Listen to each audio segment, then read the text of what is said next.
حسبي ربي جل الله ما في قلبي غير الله نور محمد صلى الله لا إله إلا الله.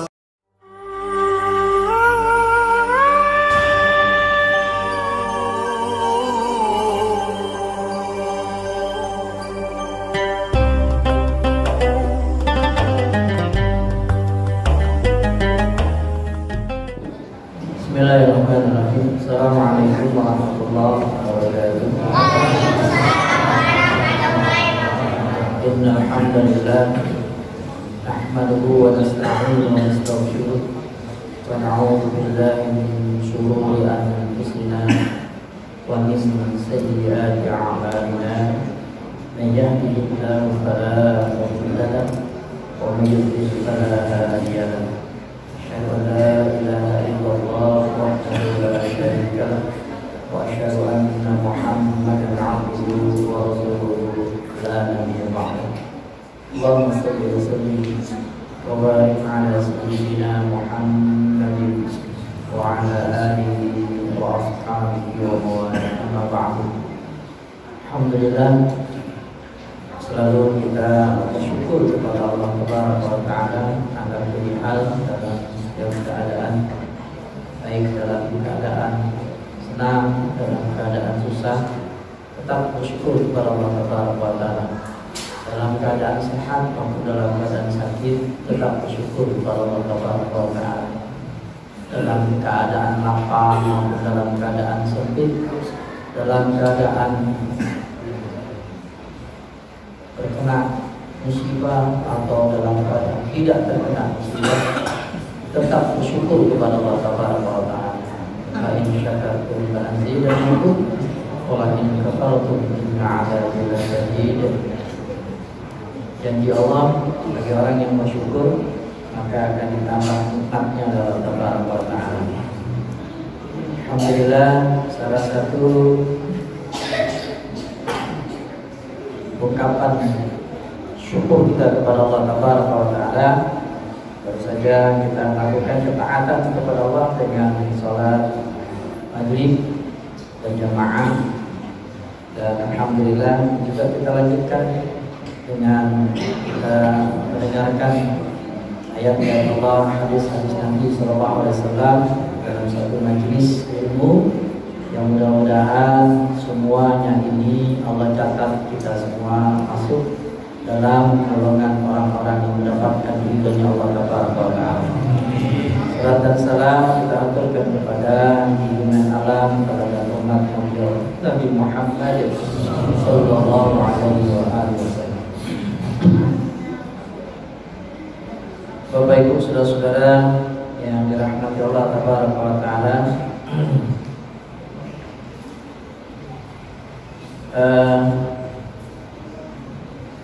semalam kami mengurus masjid dan musola kelurahan Sumur Batu sedang berkumpul. Selain membicarakan tentang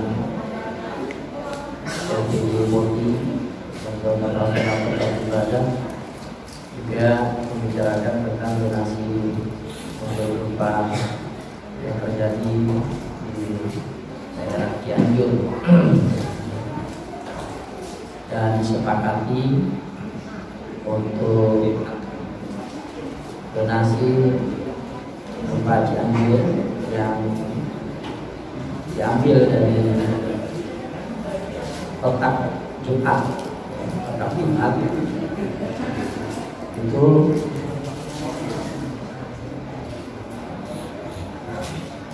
disepakati 75% untuk pesantren yang saat kami cari, 25% diberikan ke tim cabang dan dilanjutkan ke DPI pusat. Dan mereka tanggal 6 besok akan berkunjung, dan ternyata DPI juga, khususnya DPI Mayalan, itu akan memprioritaskan bantuannya ke pesantrennya Ustaz Mujahid.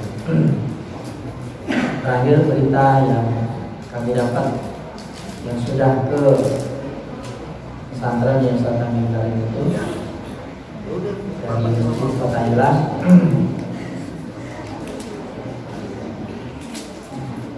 Ternyata memang keadaannya lebih parah dari yang divideokan.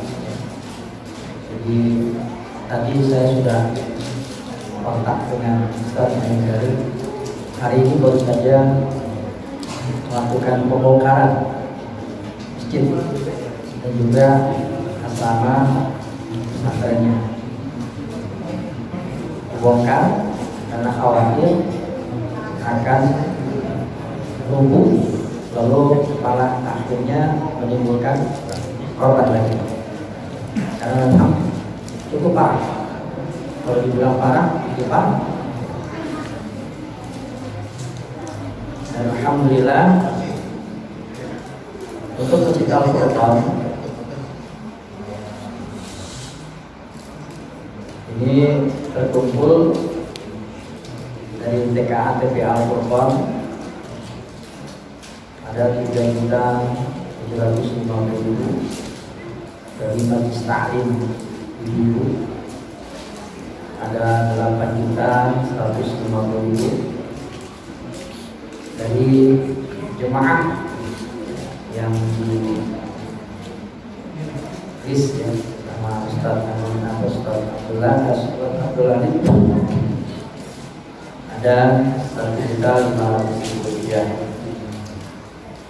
Sedangkan dari masjid kotak amal Jumat dan kotak yang hari Rabu itu terkumpul 3.224.000 rupiah. Semuanya ada 16.624.000 rupiah.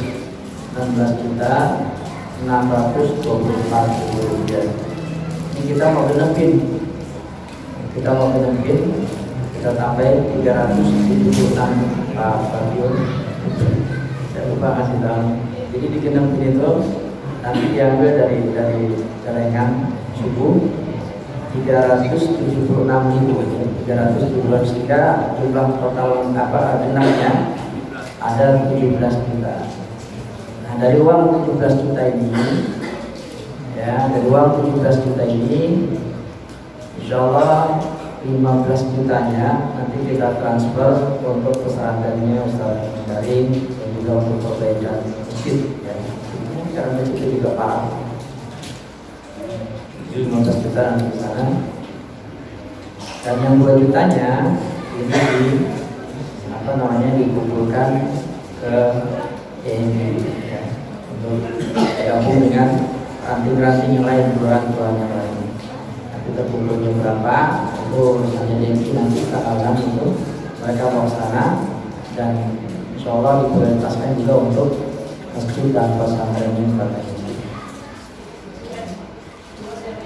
Terakhir juga kabar yang kami terima, Ustaz Amin ini untuk makanan logistik itu luar biasa, melimpah. Mungkin untuk hidup 2-3 bulan cukup. Apa melimpah? Yang dibutuhkan itu sekarang adalah dana, uang. Karena dengan uang itulah bisa untuk memperbaiki sarana prasarana yang boleh dikatakan rusak cukup parah. Baik Bapak Ibu dan nanti Allah, nanti juga akan dilaporkan di hari Jumat besok. Jadi bahwa saya pikir lebih lagi. Ini pun kalau pada saat ini. Bapak Ibu dalam nanti Allah, sekedar itu aja yang kami sampaikan. Kalau misalnya ada yang mau menambahkan, silakan. Malam ini masih bisa, kecuali ya. Malam ini masih bisa. Jadi mungkin ada yang menambahin, itu 15 juta, kita ambil 5 juta, 20 juta. Alhamdulillah. Ya. Karena nanti Pak Ustaz Abdul Halim yang akan mentransfer ke Ustaz Mujahid. Monggo silakan yang bagian nambahin. Alhamdulillah. Orang kabarnya di ini Ibu Lestari juga belum tutup. Kalau kita sudah tutup, tapi Lestari dulu masih belum. Jadi masih ada 5. Baik Bapak Ibu yang dirahmati Allah, itu apa namanya pemberitahuan tentang donasi Cianjur. Lalu ta'lim malam Jumat yang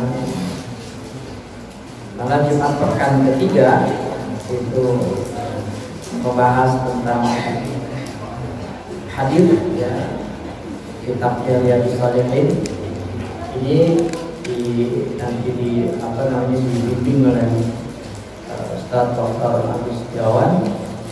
Nah, pengen malam Jumat ini malam Jumat pekan pertama ini Ustaz Karim membahas tentang tafsir, jadi Al-Quran, tafsir Quran. Cuma beliau mengabarkan kemungkinan lama ini karena memang parah, jadi lama katanya di sana. Dan kita juga minta maaf belum bisa nengokin ke sana. Apalagi saya masih, karena sebentar lagi sudah ulangan dan soal-soal yang sudah berbicara, jadi belum bisa. Tapi beberapa teman-teman insyaallah tanggal 6 ya pasti ya berangkat ke tempat yang saya mencari. Sama ada satu lagi titik, satu desa yang katanya kabarnya minim bantuan, apalagi termasuk juga dari pemerintah. Nah ini belum tahu apa. Ada dikabarkan tempatnya di mana, belum dikabarkan. Baik Bapak Ibu dan rahmati Allah,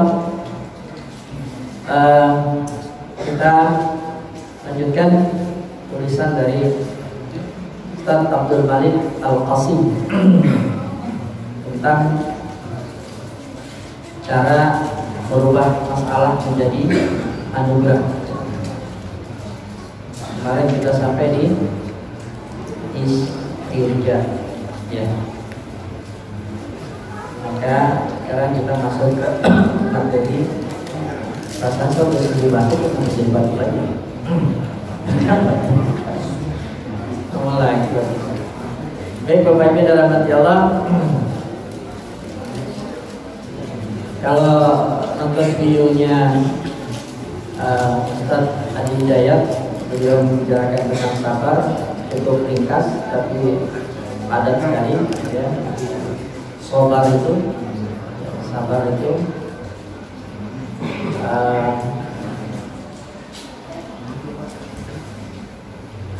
apa namanya, sangat berkaitan dengan ikhlas. Berkaitan dengan ikhlas. Bapak Ibu dalam hati Allah,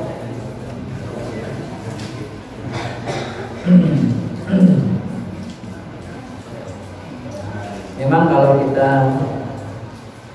kalau kita dengar ada musibah sekecil apapun, pasti apa namanya, dampingannya adalah sabar. Kalau ada musibah pasti setelah musibah itu pasti ada sabar.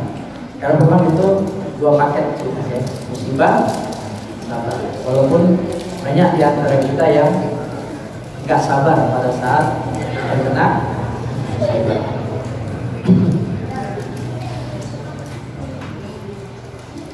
Bapak Ibu dalam hati Allah, sabar ini apa ya? Sabar ini sebenarnya salah satu di antara perbendaharaan surga. Sabar salah satu di antara perbendaharaan surga. Kenapa? Karena Quran surat Az-Zumar ayat 10, innama yuwaffas sabiruna ajrahum bighairi hisab. Hanyalah orang-orang yang bersabar, yang menyempurnakan pahalanya, disempurnakan pahalanya bighairi hisab, tanpa hisab. Gede banget ya pahalanya. Jadi nggak pakai diperiksa-periksa lagi, nggak pakai dihisab lagi. Orang yang sabar. Al-Auza'i rahimahullah mengatakan pahala orang yang sabar itu nggak pakai ditimbang lagi, ya, nggak pakai ditakar lagi, jadi langsung aja. Ibaratnya kayak diciduknya langsung diambil, bro. Ya. Subhanallah. Bahkan Nabi SAW bersabda, ajaban li amril mu'min. Sungguh mengagumkan, kata Rasulullah SAW, urusan orang yang beriman. Urusan orang mukmin, urusan orang beriman itu, kata Nabi, ajaban, sungguh sangat mengagumkan. Inna amrahu kullahu khair. Ya, kata Nabi, sesungguhnya urusan orang beriman itu seluruhnya adalah kebaikan. Orang beriman itu, kata Nabi, kalau mendapatkan masalah, mendapatkan urusan, maka urusannya itu adalah kebaikan buat dia. Walaysa dzaka li ahadin illa lil mu'min. Dan hal itu tidak terkecuali bagi orang mukmin. Ya, jika dia mendapatkan kesenangan, inna asabathu syarru syakar. Kalau senang, bersyukur. Fakana khairan lah, dan itu adalah baik buat dia. Wa inna asabathu dharra'u sabar, dan jika ia mendapatkan keburukan, maka ia bersabar. Fakana khairan lah, dan itu juga adalah kebaikan bagi dia. Bahagia, senang, bersyukur. Gak gampang loh Pak. Ya. Kalau dapat nikmat lalu bersyukur, gak gampang.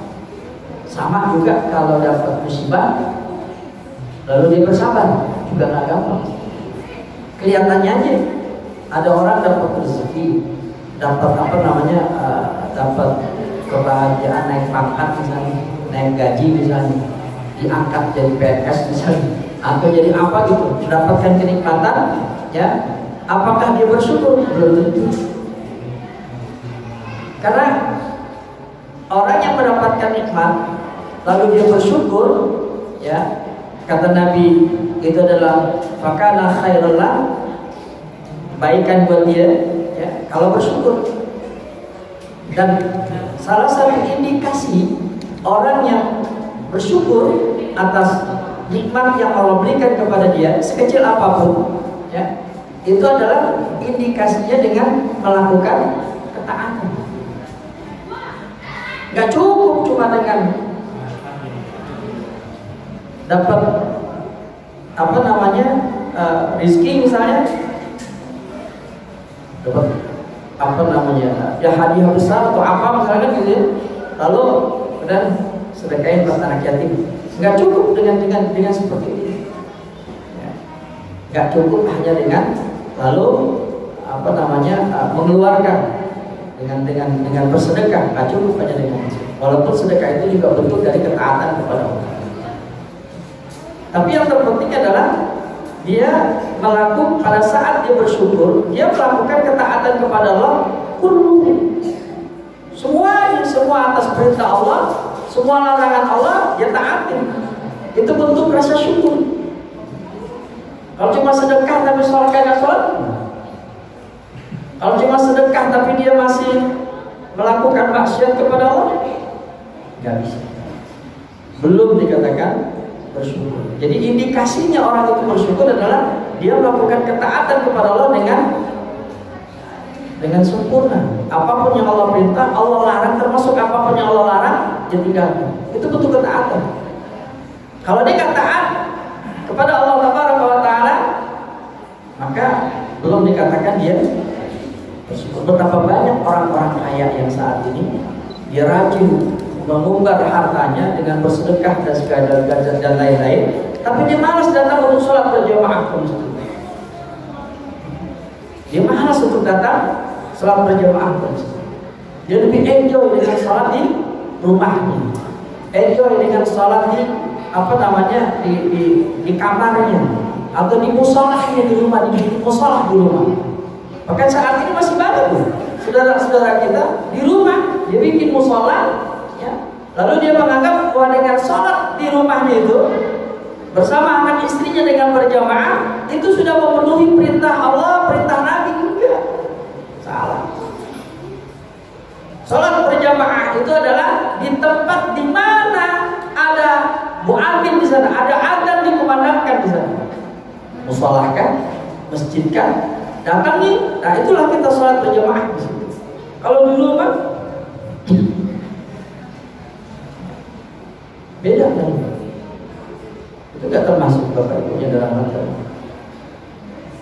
Datang ke tempat di mana suara muadzin itu berkumandang, datang ke sana, itulah sholat berjamaah. Dan sholat berjamaah bukan cuma datang, duduk, sholat, zikir, pulang.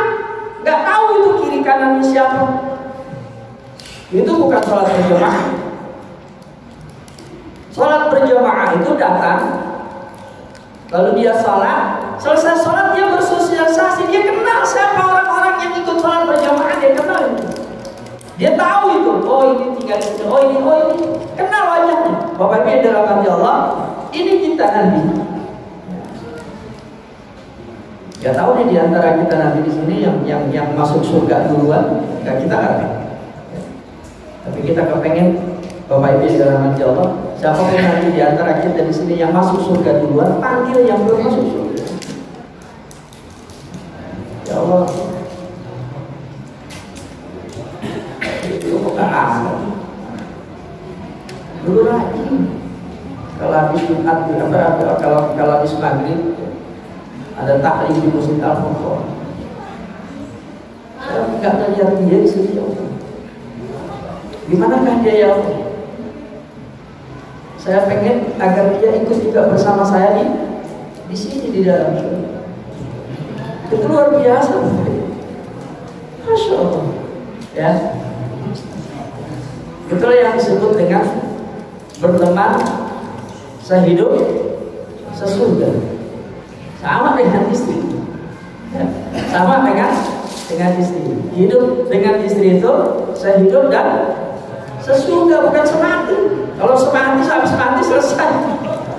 Sesurga. Jadi nanti sehidup di dunia bersama-sama dengan istri dunia, dan nanti pada saat di akhirat kita juga hidupnya sama-sama di surga bersama dengan anak dan dengan istri kita, anak dan istri kita. Itu maksudnya. Begitu juga berteman seperti ini Bapak Ibu. Kita hidup di dunia, sehidup bersama di dunia seperti ini, dan juga sampai nanti sesurga bersama-sama nanti insya Allah juga. Makanya Bapak Ibu panggil saya kalau saya nggak ada di surga nanti bersama Bapak Ibu. Kalau saya nggak ada panggil, sendiri kemana kita? Ya Allah, sendiri gimana? Panggil Bapak Ibu. Bapak Ibu yang dirahmati Allah,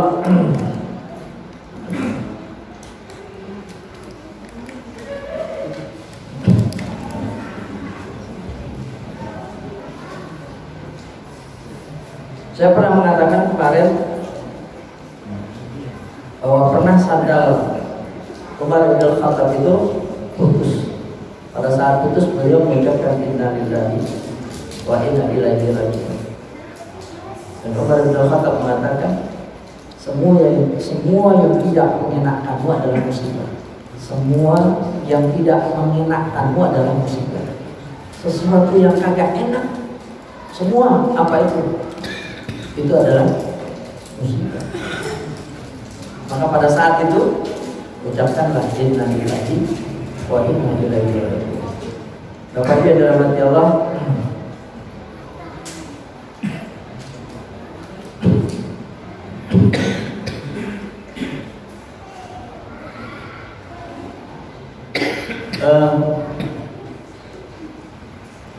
kedudukan yang paling tinggi setelah sabar adalah pada saat kita kena musibah lalu kita bersabar, ada lagi yang lebih tinggi kedudukannya, yaitu ridho dengan qadar dan qadarnya Allah Taala. Qul la yusibana illa ma kataballahu lana. Katakanlah, sekali-sekali tidak akan menimpa kami melainkan apa yang telah Allah tetapkan bagi kami. Semua yang kita alami, ya, semua yang kita alami sudah ada ketetapannya dari qadarnya Allah Subhanahu, dari ketetapan Allah. Jadi pada saat apapun yang terjadi pada diri kita, menyenangkan atau menyedihkan, ya, maka itu sudah ditetapkan oleh Allah Taala, sudah menjadi qadarnya Allah Taala. Pada saat itu kita harus redha. Kalau kita bisa redha, itu lebih tinggi kedudukannya daripada sabar.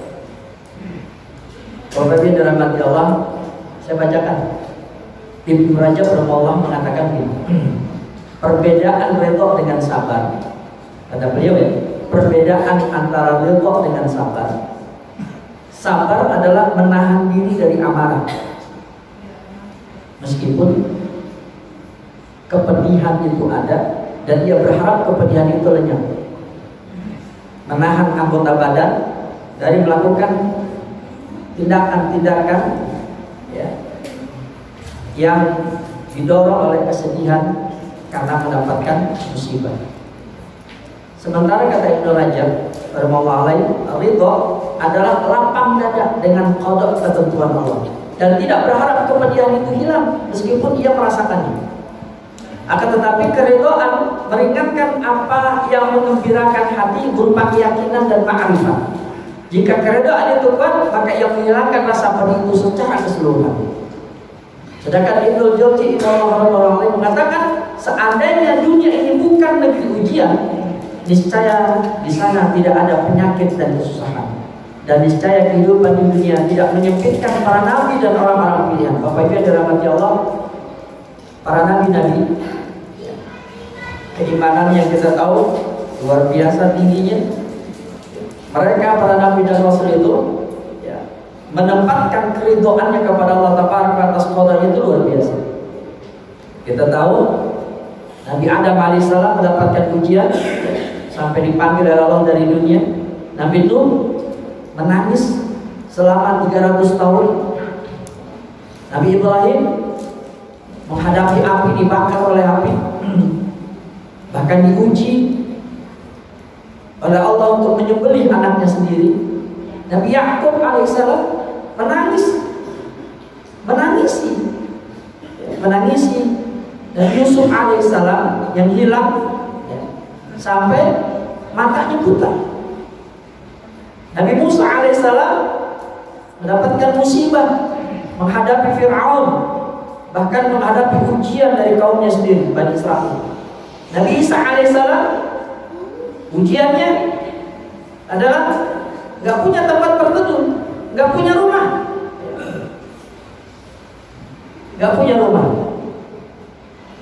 Nabi Muhammad SAW juga diuji oleh Allah Taala dengan berbagai macam ujian yang kita tahu dalam sirah Nabi kita Muhammad SAW. Dakwah pertamanya di Mekah itu luar biasa, Bapak Ibu.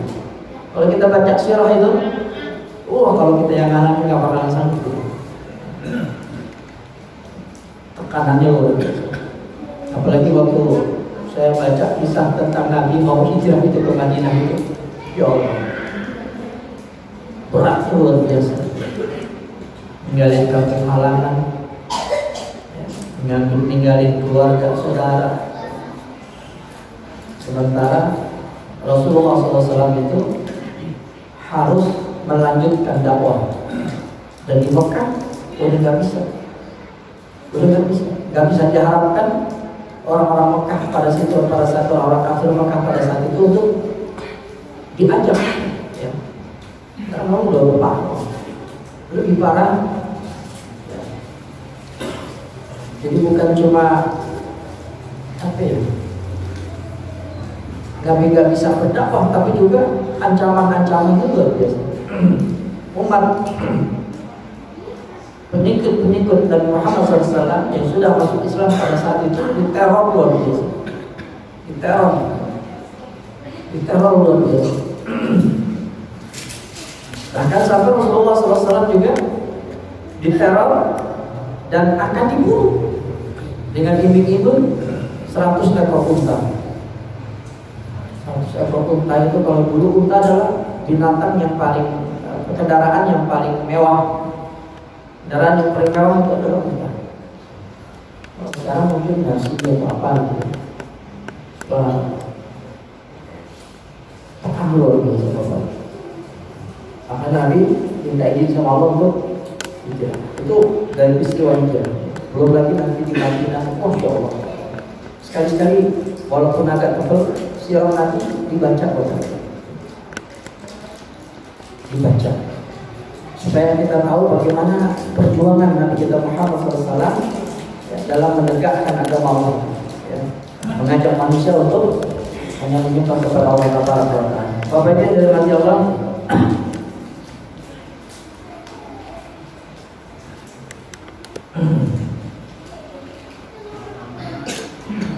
Kita tahu sabar itu kan bukan cuma sabar. Kalau tangannya sabar, selalu itu enggak. Tapi sabar itu bergerak. Sabar itu bukan diam, tapi bergerak. Gimana caranya agar masalah yang kita hadapi itu tuntas selesai. Enggak diam aja. Sabar itu bukan lalu pasrah, gitu ya. Diam aja, enggak melakukan inovasi, enggak melakukan kreativitas, tapi terus melakukan ikhtiar agar masalah yang kita hadapi bisa selesai, bisa tuntas.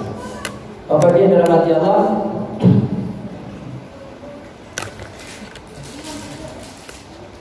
Termasuk juga di antara sabar di sini adalah dalam menghadapi masalah, ya, supaya masalah itu menjadi anugerah, berbaik sangka dengan qada dan qadarnya Allah Taala.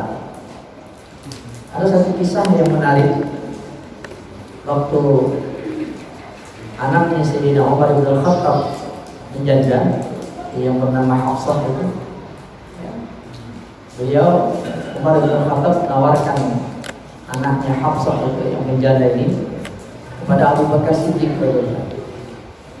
Tapi Abu Bakar Siddiq nolak.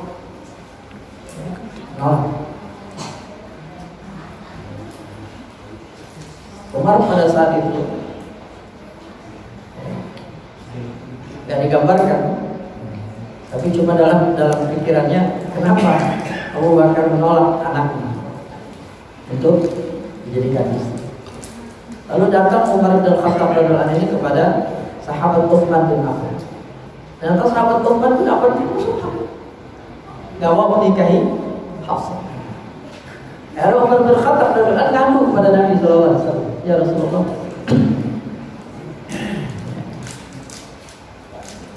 ngadu kepada Rasulullah sallallahu alaihi wasallam. Dalam aduannya, Umar bin Khattab ini dalam hadis Bukhari nomor 5122.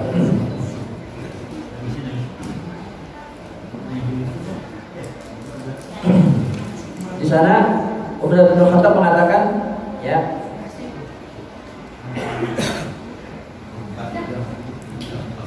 kepada Nabi sallallahu alaihi wasallam, ya, tentang keadaan anaknya yang menjanda yaitu Hafsah.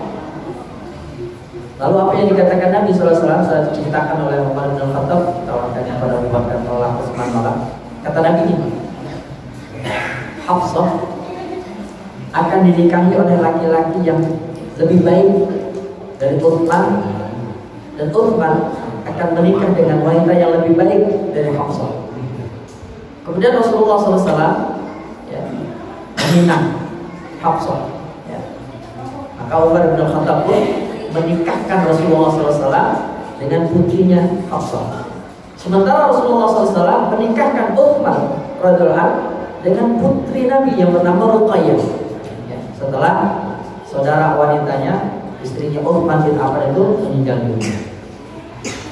Setelah Umar bin Khattab menikahkan putrinya dengan Rasulullah SAW, Abu Bakar Siddiq radhiyallahu anhu menemui Umar bin Khattab. minta maaf. Karena dulu pernah nolak Hafsah.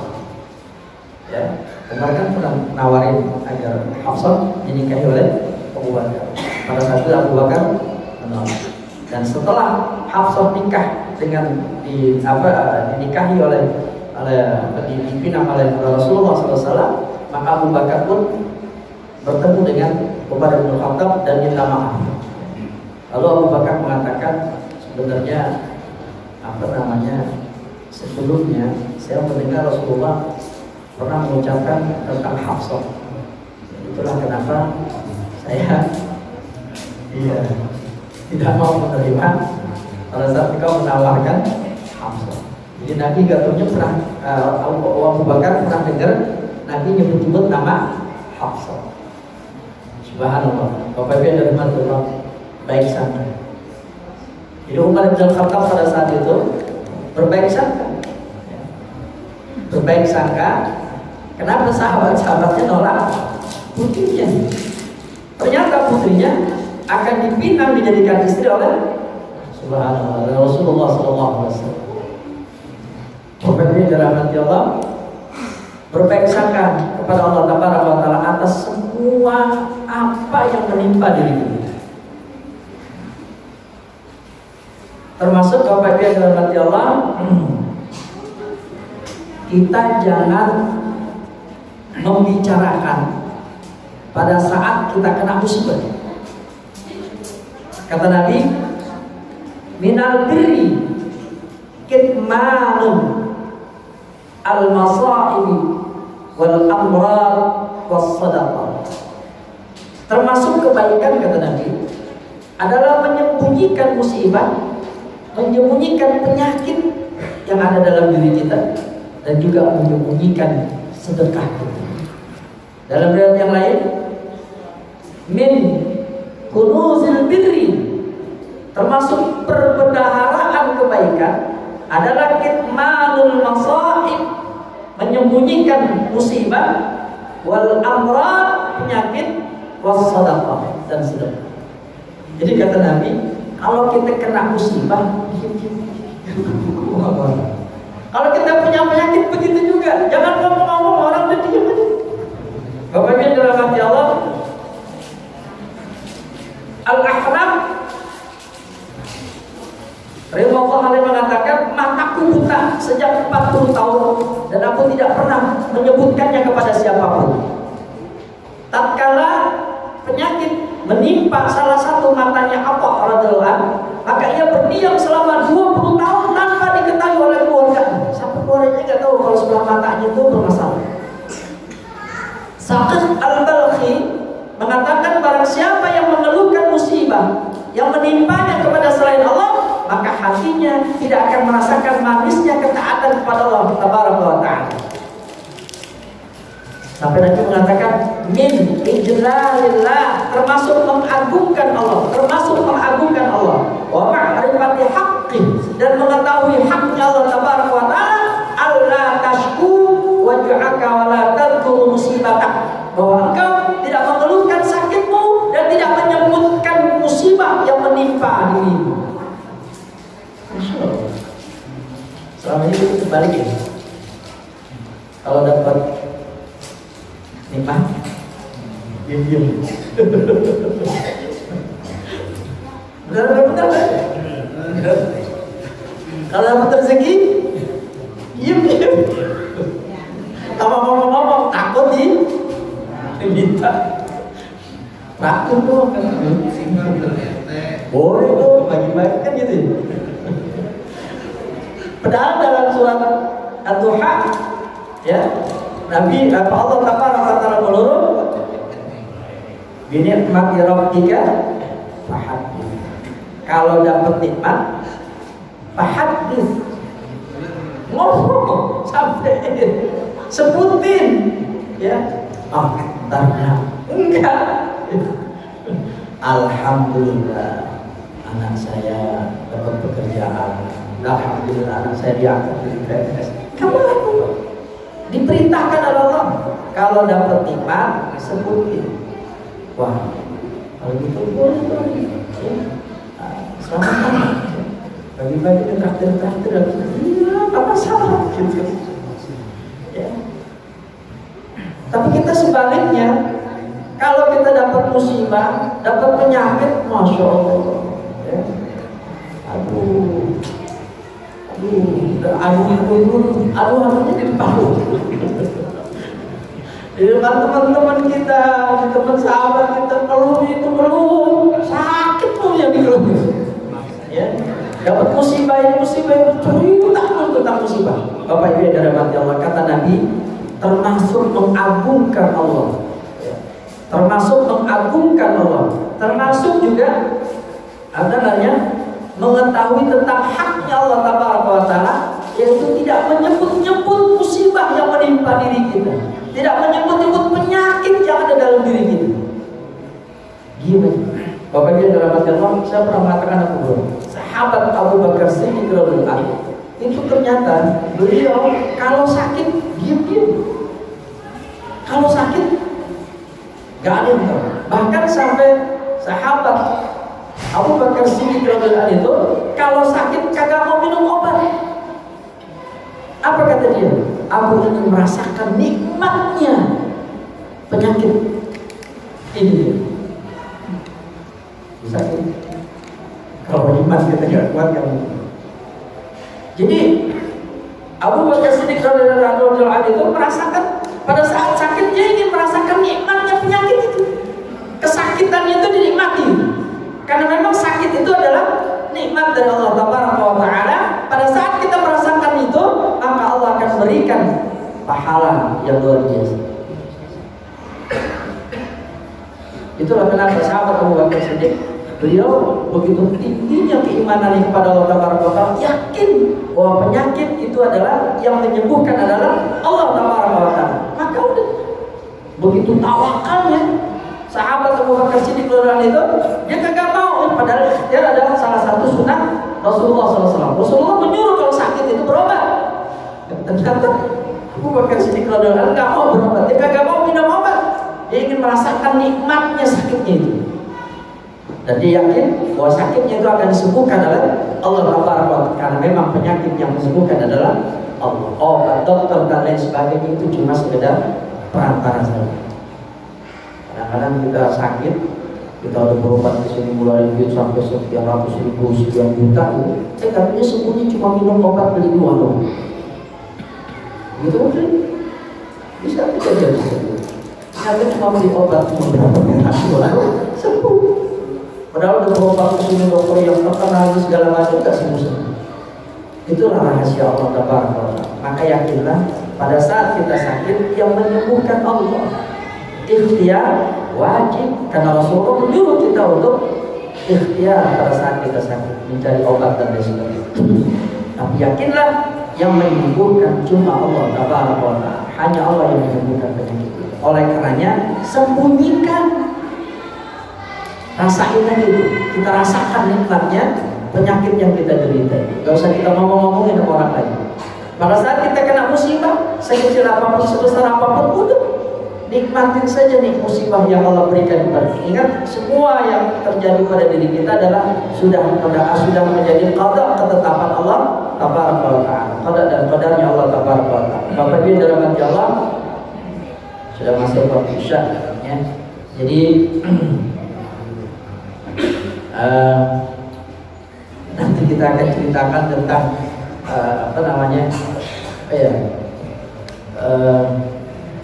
sebagai penutup ya, biar kita ada ini Jadi gini Bapak Ibu dalam hati Allah,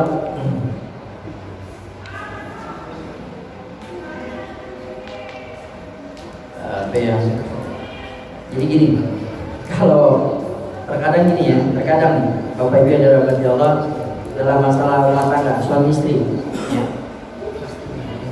Ini kan suka ya, ada yang terjadi pertengkaran dalam rumah tangga, nggak mungkin ada pertengkaran, ada salah paham itu pasti ada ya. Nah pada saat terjadi salah paham antara suami dan istri,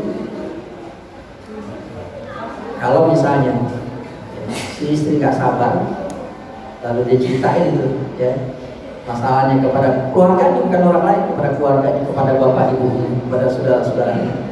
Pada saat dia menceritakan, ternyata yang diceritain ngerempet kan? Termasuk kekurangan dari suami yang beginilah, yang begitulah, yang macam-macam disebutkan gitu. Padahal sebenarnya masalah antara dia suami istri itu sudah ada jalan keluarnya, udah kelihatan jalan keluarnya dan akan selesai. Tapi gara-gara si istri nggak sabar, dia ceritain itu masalah itu, bahkan sampai menceritakan kejelekan dari suaminya, keburukan, kekurangan suaminya kepada keluarganya. Alhasil suaminya tahu, gimana Pak kira-kira? Selesai sih Pak, masalah mungkin selesai, masalah antara dia dengan Tuhan itu selesai, balik lagi, rukun lagi. Tetapi ucapan si istri pada saat dia menceritakan aib suaminya, pada waktu dia kena masalah itu, pada saat itu dia mengungkapkan aib kepada keluarganya, itu nggak akan bisa sembuh, nggak akan pernah bisa selesai, dan juga akan terus mengendap dalam diri suami. Mungkin selesai masalahnya pada saat pada saat terjadi masalah, ada salah paham, udah selesai, bisa diketemukan, selesai, solusinya udah selesai, ya. Tetapi karena ucapan istri yang nggak sabar mengungkapkan aib suaminya, maka itu menjadi masalah tersendiri yang nggak akan pernah sembuh Bapak Ibu. Oleh karenanya, kalau suami istri punya masalah, apapun masalah itu, sekecil apapun, apalagi yang besar, sekecil apapun, jangan pernah ngomongin kepada orang lain. Karena itu masuk dalam kategori musibah. Jangan ngomongin kepada orang, termasuk kepada kedua orang tua kita sendiri. Biarkan masalah itu diselesaikan dengan istri kita, dengan suami kita, dan pasti selesai. Nggak mungkin nggak selesai, pasti selesai. Semua masalah itu ada jalan keluar, nggak mungkin kan? Ini ya Bapak Ibu, jangan, kalau kata Aagim, jangan masalah jadi tambah, udah jadi bubur, terus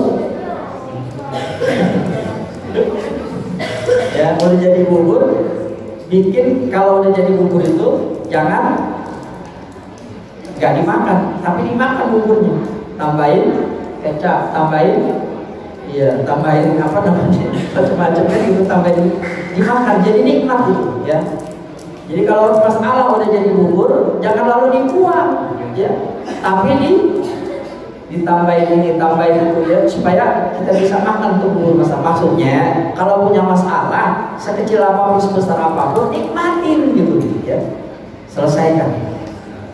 Apalagi suami istri, jangan pernah membicarakan aib istri kepada orang lain, jangan pernah membicarakan aib suami kepada orang lain. Nggak akan pernah diterima Pak oleh istri dan suami kita kalau di antara mereka tahu bahwa kita membicarakan aib istri kita atau istri kita membicarakan aib suami.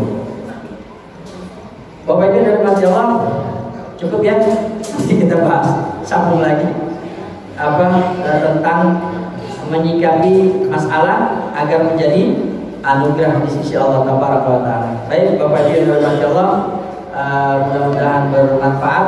Kita tutup sama-sama dengan kafaratul majlis.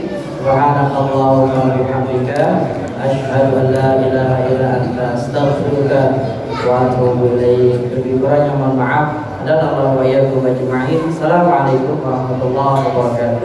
Waalaikumsalam.